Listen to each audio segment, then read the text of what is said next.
glowing. Show to us beauty, vision, and joy. Rise up, O flame, by thy light glowing. Show to us beauty, vision, and joy.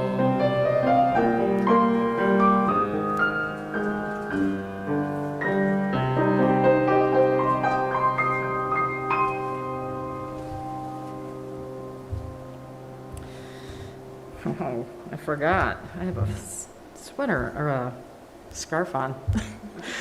Good morning and welcome to UUCC, the Unitarian Universalist Church of Canandaigua. I'm Laura Wink. Welcome, everyone. We're a group of spiritual free thinkers, that's better, who gather to celebrate life, build community, and better the world. Wherever you are on your spiritual journey, you are welcome here. I'm Laura Wink, your worship associate for this morning, and our minister today is our own Reverend Eileen Casey-Campbell. This service is also being live streamed on our YouTube channel. If this is your first visit, welcome. We invite you to sign the visitor's book in the entryway. And whether it's your first visit or your 1000th, we are glad that you came and that we are finally able to be back inside together. I have a few announcements. Please wear a mask. I see everyone's wearing a mask but me right this second. Thank you. Masks are available for anyone who forgot one. We aren't able to sing in unison yet, but humming, dancing, swaying, and other expressions are strongly encouraged. Today is an intergenerational service, and we welcome the children to stay upstairs with us for the whole time. We will have a pre-recorded service of lessons and carols prepared by Reverend Eileen and Bill Mells available on our YouTube channel after 4 p.m. on Christmas Eve. And we will meet together on Zoom during our usual worship time on December 26th for a service prepared by UUA President Reverend Susan Frederick Gray, and it includes music pre-recorded by Bill. That service will also be live streamed to YouTube. We will be collecting the cards for joys and sorrows after our first hymn. Please fill them out or type them in the chat box on Zoom at any time if you feel you have something that you'd like to share. We have many opportunities for volunteers to help with our services. Please let Danielle or Thomas Lyon know if you might be interested in helping out as a lay preacher, worship associate, greeter, camera or sound operator, or Zoom host. Are there any announcements for the good of the community? I have one. Bill has one. I have two music announcements. The first is that after the chalice lighting, we're going to sing different words to the regular tune, and they're in your hymnal on number 376. And the other is that after the service, anyone who would like to stay afterwards and sing some Christmas carols, we're going to gather outside with our masks, and singing is encouraged. So if you'd like to do some real singing outside and sing some Christmas carols, we'll do that right after the service.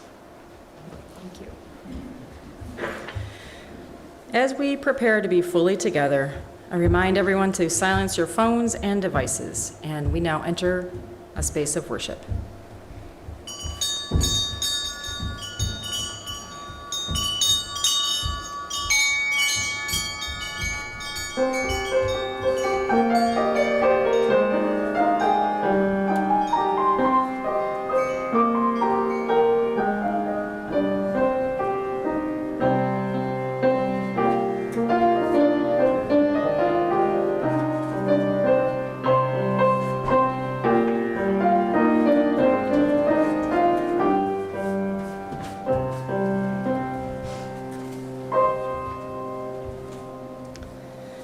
Our chalice today is going to be over there, so you're not going to be able to hear me say the chalice lighting words. I'll need you to help me out with that. So hang on.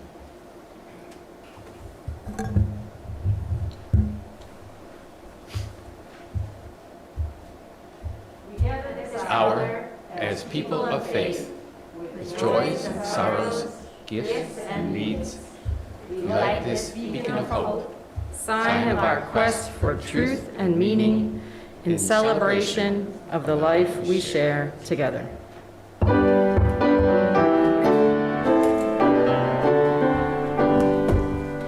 Sing loudly till the stars have heard.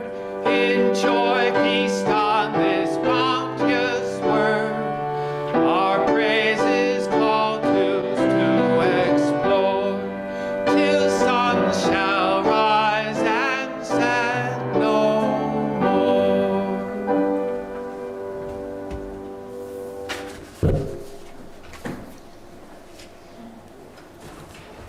Good morning. Good morning. I'm so glad to be with you this morning, all those of you who are here in person, all of you here on Zoom and joining us on YouTube.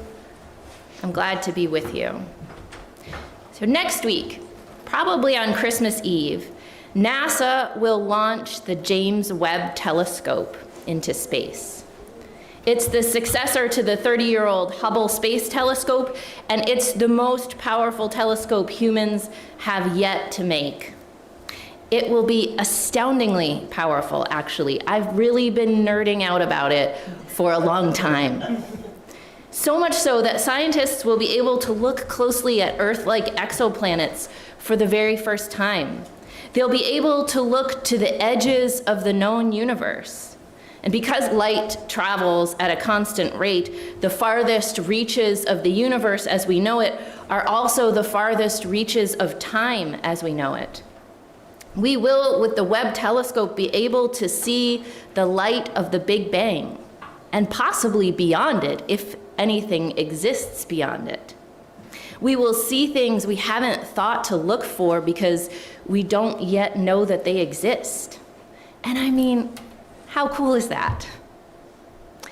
We are finding new ways to tell the story of the cosmos, and that is absolutely why we come to church, isn't it?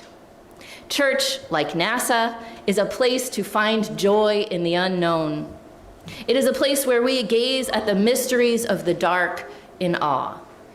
It's a place to lift up the sacredness of all the questions that matter most, as big as why are we here and what is the meaning of all this, or as small as how are you today? How are you really? So let's gather up the questions within us. Let them rise to the surface of your being this morning as we come together.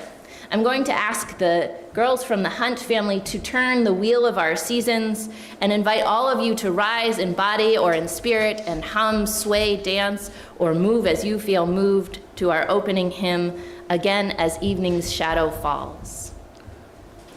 Which is number 48.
We are a community that holds one another in our joys and in our sorrows, in our celebrations and in our pain.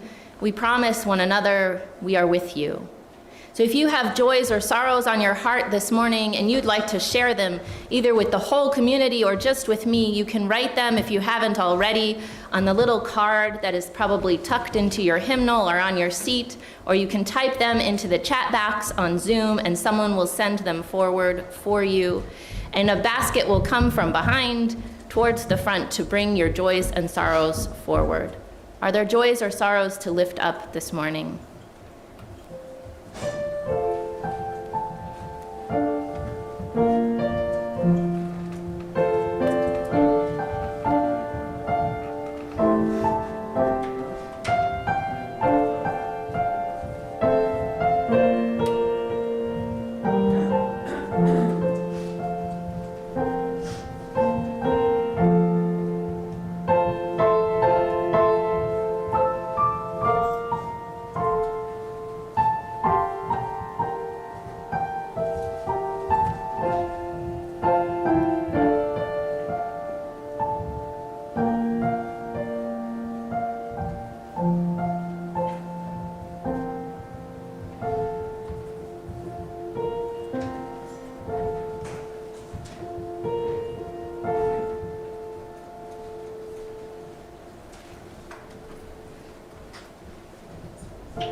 And now it's time for our first story. The first story this morning is the story from Greek mythology of the 7 Pleiades. The Pleiades were 7 young sisters, companions of Artemis, the goddess of hunting and the moon. While stalking a deer, the great mortal hunter Orion crept into a sunlit glade one day, disturbing the innocent play of these sisters. They fled in alarm. He pursued them relentlessly. All over the earth, Orion chased them, and they grew tired. In frustration, Artemis pleaded with her father Zeus for his intervention. As the hunter closed in on the tired sisters, Zeus transformed them into a flock of doves, and they flew into the sky, into the heavens, beyond the reach of their pursuer, straight into the night sky, where they shone like stars. Artemis, enraged by this separation from her companions, revenged herself on Orion. Apollo, her brother, was persuaded to set a monstrous scorpion to attack and kill Orion. And as further punishment, Zeus set the dead hunter into the heavens to remain always in vain pursuit of the Pleiades through the night sky for eternity, with the scorpion constellation chasing ever after him. It's said that Electra, the smallest sister, an ancestress of the royal house of Troy, after the destruction of Troy, the grief-stricken Electra abandoned her sisters and was transformed into a comet, her tears trailing off through the heavens. And Artemis finally found some reprieve. The path of the moon in the heavens comes so close to the Pleiades, and thus Artemis, as the goddess of the moon, has the solace of their frequent reunions. And this is the end of our first story. So I invite you to rise now in body or spirit and hum, sway, dance, or move as you feel moved to our next hymn, number 297, The Star of Truth.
I now invite you into the spiritual practice of generosity.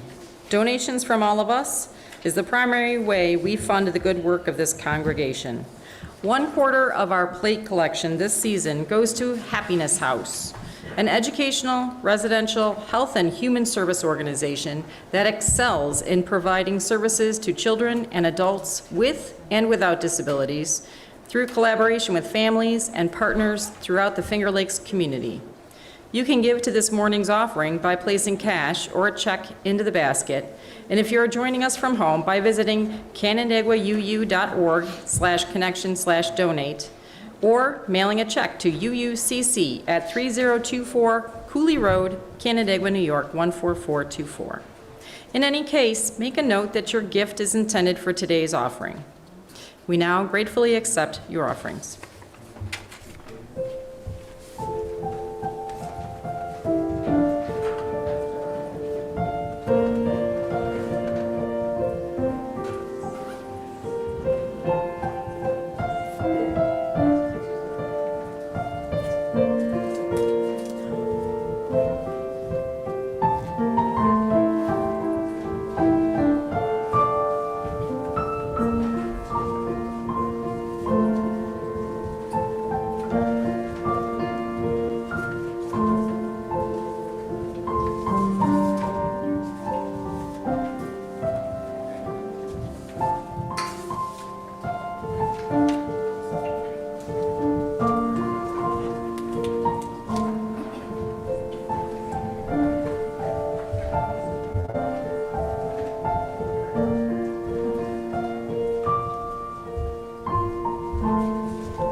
And now it's time for our second story. Our second story is called The Dance of the Seven Sisters, and it comes to us from the Haudenosaunee people of this land that we sit on this morning. And it goes like this. Long ago, when the earth and sky were new, 7 sisters lived in a village. The sisters loved to dance, and every day they danced together in the forest. Wherever one sister went, the others followed. Every evening, the sisters returned to their longhouse to rest, but by morning, they were ready to dance. One evening, as the sun began to set, the sisters heard in the distance a glorious song. The song seemed to be calling them, and in a moment, they forgot about their suppers, and they forgot about their home. They stood still and listened, and then without speaking a word, they danced off toward the source of the song. They danced through the woods and into the forest. On they danced as the sun dipped toward the horizon, and they heard the sound of a hunter pursuing them through the forest. So ever and ever faster they danced. The stars began to gleam and the sky grew darker, but the sisters still danced anxiously toward the sound. Then suddenly their feet seemed lighter, and when they looked down, they saw that everything they had ever known was far below them, and they knew they were dancing up into the sky. They danced on higher and higher, moving toward the beautiful sound, and the song grew louder and louder and more beautiful and more mysterious. Below them, the longhouse and the trees and their friends and their families seemed to grow smaller and smaller. And then the song became a sweet and gentle voice. I came to the sky, it sang, for a hunter pursued me as well. And now I am lost in the sky. Come, my sisters, come here to me in the sky, and I will watch over you. Then the sisters saw who was singing the song. It was the great black bear of the sky. Her tail glistened, for it was strewn with stars, and around her neck she wore a shimmering necklace of stars. Her nose and her toes twinkled with stars, and around her belly hung a belt of stars. The sisters danced closer, and the bear went on singing. On and on she sang, and the sisters went on dancing. After many hours, the sisters looked up and saw how very dark it was and how far away they had traveled, and they could not remember the way home. Then suddenly the smallest sister heard another voice. She heard it over the sound and over the tapping of her sister's feet, and she knew it was their mother's voice. She went toward it. "Come back, sister," the 6 dancing sisters called, but the girl was racing now. "Come back, sister," called the dancing ones again, and they watched as their youngest sister ran with bright starlight trailing behind her. The youngest sister descended from the sky. Down, down, down she sped, past clouds and past the eagle's nest and past the tallest branches of trees. On she raced, down and down and down. At last, the smallest sister saw her mother and raced faster still, and finally she landed, but when she landed, she vanished like a falling star. Her mother began to weep, and then she looked into the sky and saw her other sisters safely dancing still. "Stay in the sky," she called to warn them. "Stay there and dance with the great bear to watch over you." The sisters heard their mother's pleading voice over the sound of the bear's song, and they nodded their heads and waved and smiled. "Yes, mother," they called, "we will stay in the sky." And that is the end of our second story.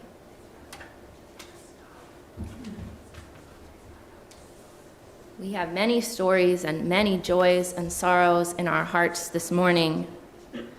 We lift these up together. We are with Gigi in her gratitude at spending time with family, seeing reindeer, making cookies. We share the joy with a small writer that Christmas is coming. We share with Hazel's joy in her love for her mother. We hold gently family health concerns and COVID keeping families apart this season.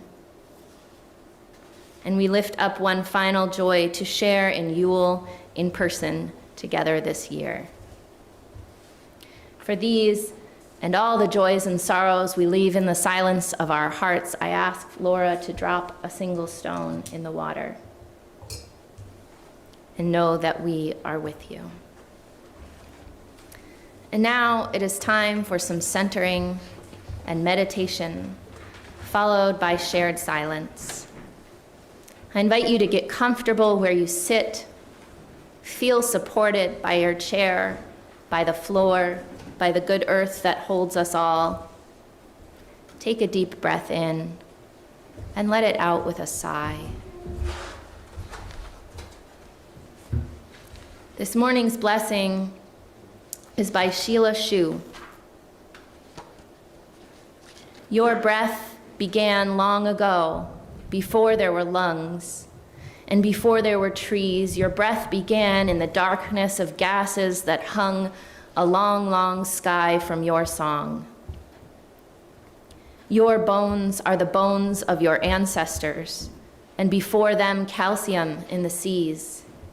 Your bones have been shaped in the darkness of wombs and long before in matter flung far from your fingertips. Your blood began in the flow of seas dark and rough. Before your tears there was rain, and before your blood veins and springs and storms and the primordial deep, way deeper than your pulse. Your curiosity began as lightning across the sky. Your very nerves, your every thought, every signal, the descendants of explosions and cosmic firings. Your insight and movement, ancient energies that acted long before your smile. You are the very stuff of stars. You are the dust left behind. You are a solar event. You are the keepers of time. Your sisters hold their place in the sky and shine above you, and you, no less, have such light inside you to offer the world. Can you see that you are a child of the universe? And that is why you know the earth is turning and the dawn is coming. The darkness you have known now and forever is behind you. It gives way to light as it always has.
Dark of winter, soft and still, your quiet calm surrounds me.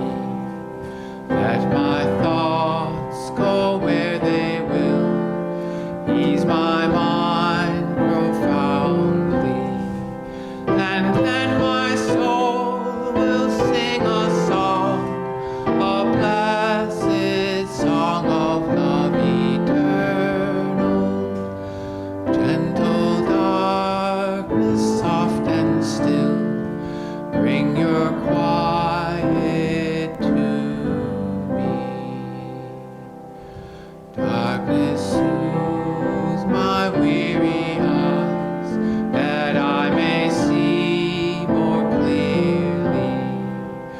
When my heart with sorrow cries, comfort and caress me, and then my soul may hear a voice, a still small voice of love eternal.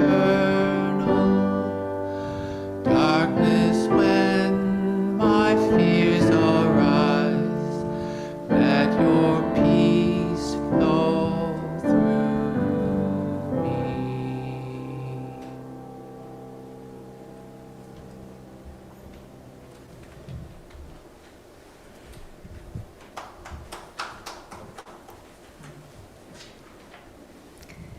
So by now, you've probably noticed I told you two suspiciously similar stories about the same constellation in the sky. We could maybe even say, I just told you the same story twice. And I promise it wasn't just a ploy in order to help me remember all the details. In fact, I could have told you folk stories from dozens of other cultures around the world about that cluster of 7 stars, low on the horizon of the winter sky, and they would all sound remarkably alike.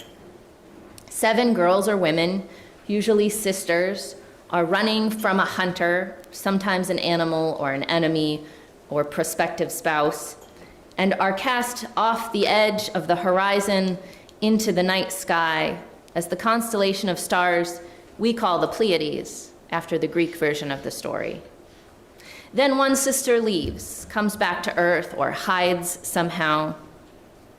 This 7 sisters tale also shows up in the folklore of indigenous people in the American West, in Northern Europe, in India, in Aboriginal stories from Australia, just to name a few. And here's the really curious thing.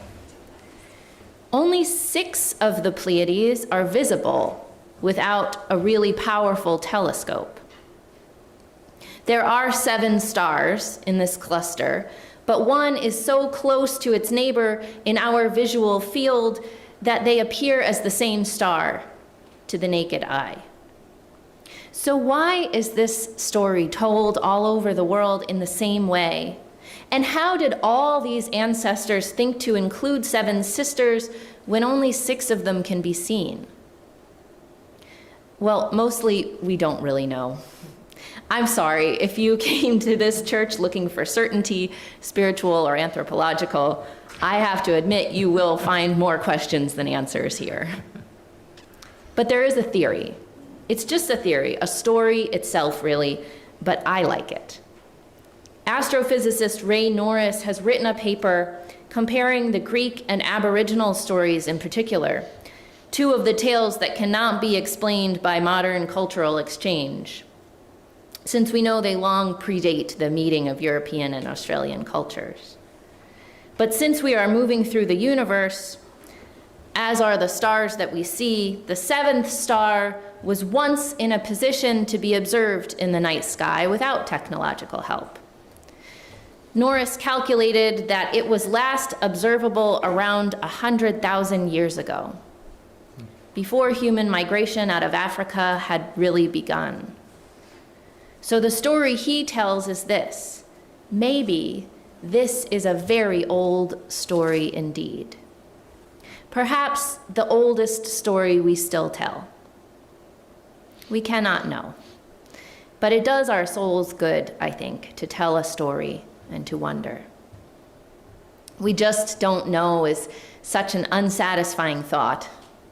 Questions, we have aplenty here, but sure and solid answers are in short supply. Both the story of the 7 sisters and the story about why we might still tell it are the kind of stories that C.S. Lewis called truer than true. They don't necessarily convey a series of facts, and they very likely go beyond fact in their telling, but they tell us a truth about ourselves or the universe that is much deeper and truer than any series of facts. The truth of the 7 sisters is that we humans have always, and will always, gaze out into the wide unknown of the dark night and see ourselves written in the stars. I tell you the story of the possibly oldest story we have because we also peer into our past and toward our future with that same fascination. We are at our core as a species creatures of curiosity. Curiosity, wonder, awe, these are the inheritance of every human. And this week, we humans launched the James Webb Telescope because still we are driven to look out at the dark universe and tell stories. Good science and good faith do the same thing for us. They orient us in wonder toward the unknown. They ask us to turn ourselves away from certainty and toward the vast and open dark. Sometimes, in my time in Unitarian Universalism, I haven't always practiced such a good faith. Some Sundays, not my best Sundays, I come to this sanctuary of wonder looking for answers. I kindle the flames of sureness in what I do know instead of curiosity about what is unknown. And I have to admit, I have expected that a settled sense of knowing is what religious education should offer. What I get from Soul Matters or Wellspring or seminary ultimately, an imparting of knowledge. I'd walk away knowing more than when I began. But my quest for certainty was a stumbling point for spirituality. This solstice, I am sitting with the words of a dear seminary professor, Dr. James Evans. He told us on my first day of class, faith is an engagement in the possibility that we might be wrong. It opens us to the unknown. Theology, he told us, is not a doctrinal defense or a road to the proof of God or proof of anything. It's made up of the questions that occupy us. More questions, not more knowledge, are the gift of this dark season. Because I think Dr. Evans was right. The work of theology is not to gather up knowledge, but to invite us into the dark with wonder on our hearts. We are our most spiritual selves when we are in that place of uncertainty, when we retain a position of curiosity to the cosmos and creative imagination to creation. We are, as the great Carl Sagan taught, the stuff of stars. And it is the most fundamental gift of our humanity to turn our faces toward our sisters in the sky and let our questions take on the life of a story. So here is what I believe, but do not know for certain. At the heart of everything, there is an abyss, a darkness, a void into which we cannot see. We cannot break down the doctrine of this mystery because it is unbreakable. We cannot find the ground beneath it because this well is bottomless. And we are religious people, not when we hold firmly to the ground of doctrine and proof, but when we step off that ledge, leap from the horizon into the dark sky. May it be so.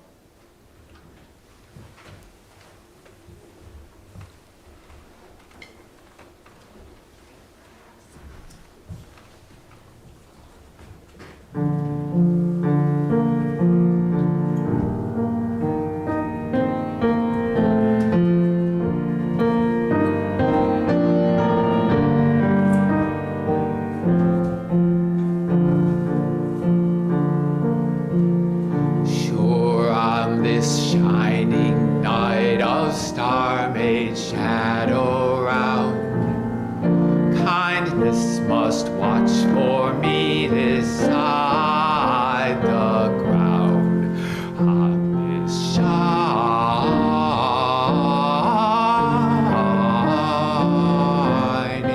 night, this shining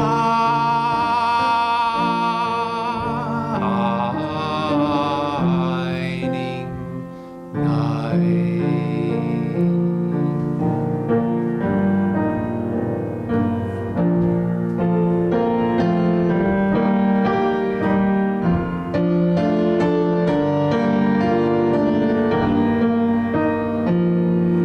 The late year lies down the north. All is healed, all is health. High summer holds the earth, hearts all whole. Sure on this shining night.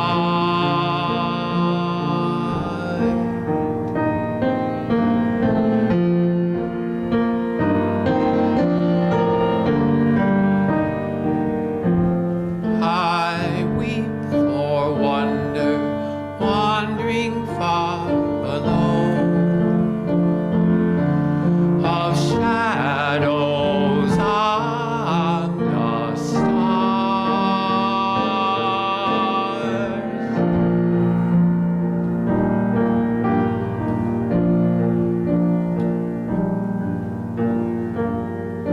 Sure on this shining night of star-made shadows round, kindness must watch for me this side the ground.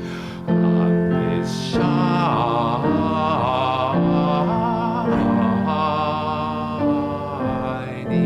night, this shining night.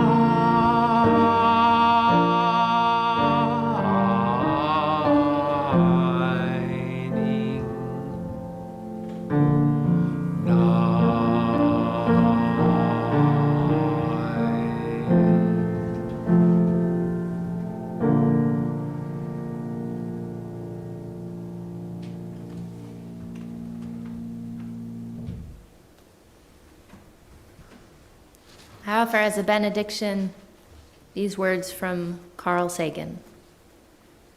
Our feeblest contemplations of the cosmos stir us. There is a tingling in the spine, a catch in the voice, a faint sensation as if a distant memory falling from a height, and we know we are approaching the greatest of mysteries. I invite you now to rise in body or in spirit, to hum, sway, dance along to our closing hymn, number 345. With joy we claim the growing light.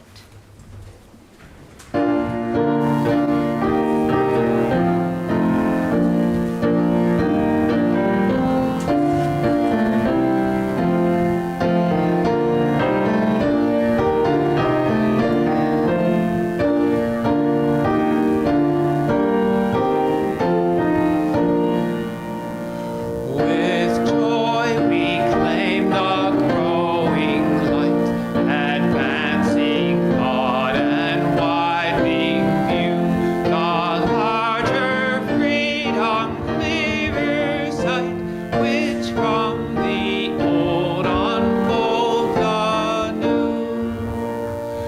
With wider view come loftier goal, with fuller light, more good to see, with freedom, truer self-control, with knowledge, deeper reverence be.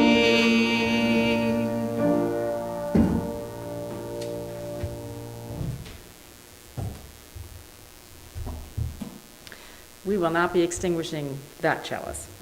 We'll be extinguishing this one. Please join me in our words for extinguishing the chalice. We extinguish this flame, but not the light of truth, the warmth of community, or the fire of commitment. These we carry in our hearts until we are together again.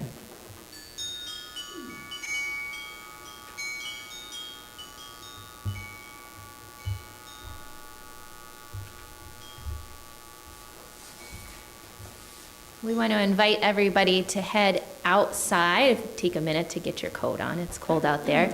If you'd like to stay and sing some Christmas carols together, we just ask that you keep your masks on while we sing and that you be fully vaccinated if you choose